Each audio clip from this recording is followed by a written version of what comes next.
Hello friend, कसे आहात? बघता बघता दिवाळी आली देखील. आज आपण शंकरपाळी बनवणार आहे. त्यासाठी मी इथे एक वाटीचे प्रमाण घेतलेले आहे. त्या वाटीने 1 वाटी पाणी, 1 वाटी साखर व अर्धी वाटी तूप घेऊन मिश्रण उकळून घ्यायचे आहे. मिश्रण उकळून झाले की ते थंड करायला ठेवायचे आहे. थंड झाले की ते मिश्रण एका टोपल्यात घेऊन त्यामध्ये जेवढे मावेल तेवढे मैदा घालायचे आहे. मला इथे जवळपास 3.5 ते पावणे 4 वाटी मैदा लागलेला आहे. कणिक मळून झाली की ती भिजत न ठेवता लगेच त्याचे शंकरपाळी तयार करायला घ्यायचे आहेत. कणकेचे मोठे गोळे करून त्याचे लाटून घ्यायचे आहे. नंतर त्याचे शंकरपाळ्या सुरीच्या साहाय्याने पाडायचे आहेत.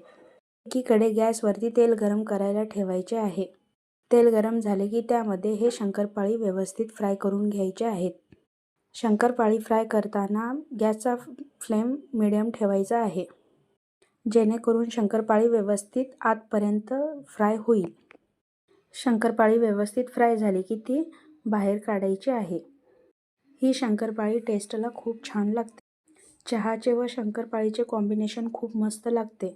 माझ्या चॅनलला नवीन असाल तर लाईक, शेअर, सबस्क्राईब करायला विसरू नका.